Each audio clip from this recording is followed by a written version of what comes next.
But this is happening all across the country, and it's not a money issue. They have given billions of dollars to mental health and the homeless population. A lot of them don't want to take the programs. A lot of them don't want to get the help that is necessary. You can't give them a choice. Either you take the resources that we're going to give you, or you decide that you're going to be locked up in jail. That's the way it has to be now. Or involuntary lethal injection or something. Just kill them. Yeah, Brian, why did it have to get to this point? Right. I would say this. We're not voting for the right people. What you just heard was Fox, what do they call their morning show? I forget, but that was Brian Kilmeade, who's been there for years, and the other two, I forget their names, but they're talking about mentally ill people and throwing them in jail. The one guy said, Kilmeade said, to have them unalive them. So I want to tell you, I have complex PTSD from a hugely terrible, horrific childhood. I have been on my own, including homeless, since I was 15. And I have complex PTSD. I am bipolar. I have anxiety disorder, which might be all my disorders combined make that. But I have ADHD. I'm on the spectrum. I have autism, really, but I've learned to at least get by. I'm not, because of that ASD, because of some of that complex PTSD, I have flashbacks. I'm not real good at being social around people, but I've gotten the gift of being able to learn science extremely well, and cellular and micro and molecular and neurologically. But I can tell you, I worked for years to try to get help, and the help they're talking about. And it took about 4 years before I got any real help. I had to go through all the red tape and the things that you do for either disability or Medicaid, for helping with medical and the medicines and the counseling therapy you need.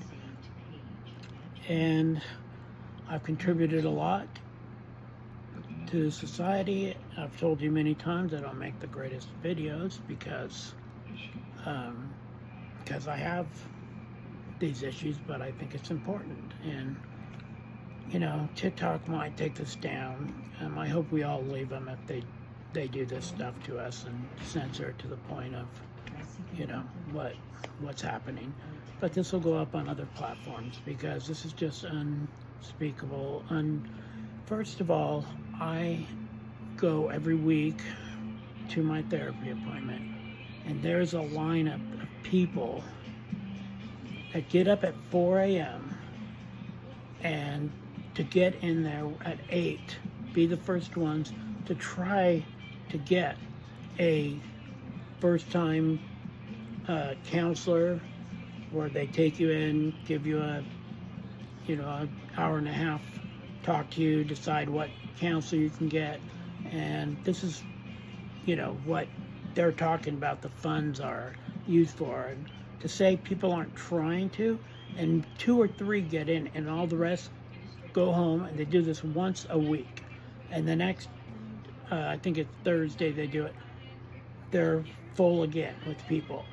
People are trying to get help, and it's not like, oh, these people are just doing nothing and sitting around wanting to be homeless, and you're so wonderful and elite that we should just kill them all, you know.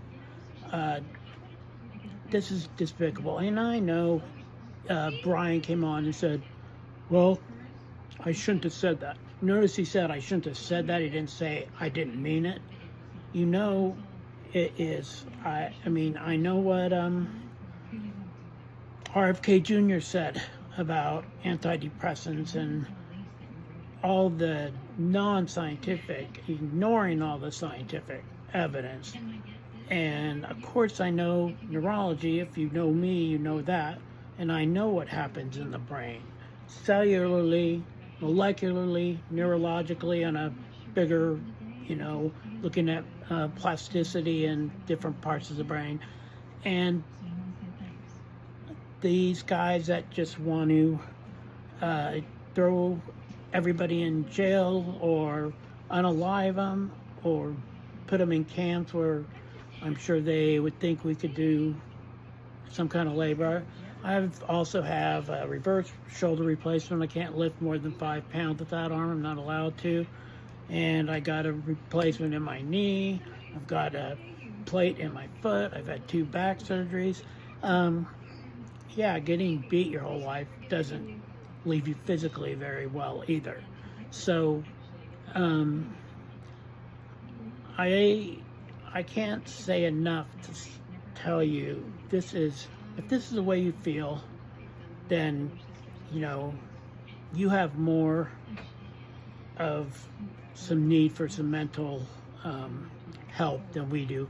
And who defunded all the mental health budget? What was in the big, beautiful bill? Taking away money, not just from Medicaid, but specifically from the mental health budget. And, you know, the things I would say, and I will be saying, not on this app, but to Fox News, is not going to be nice. It's going to be accurate, though.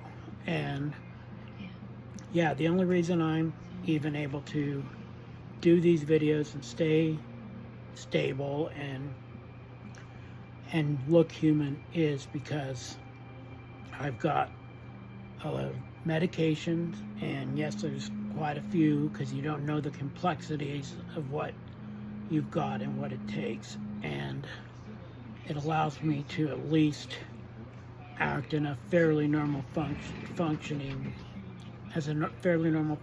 person, at least in specific settings when I'm alone or with just a couple people I know. So, but yes, I've published papers. I've given a lot to society, taxes, all the stuff that you know who said we never do. I mean, we know how the president thinks about disabled people, like his nephew, and this is just a disgusting thing. And most of you guys that think this are these Christian people that, you know, I don't know. I don't find much good in the God of the Bible, but even the Jesus guy is a part you use, and I don't see him running around wanting to kill people, especially for issues. If you really believe God made everybody, then he made us too. So anyway, I'm not stopping here. I'm sure they'll take this down, but it'll be up in other places. Thanks.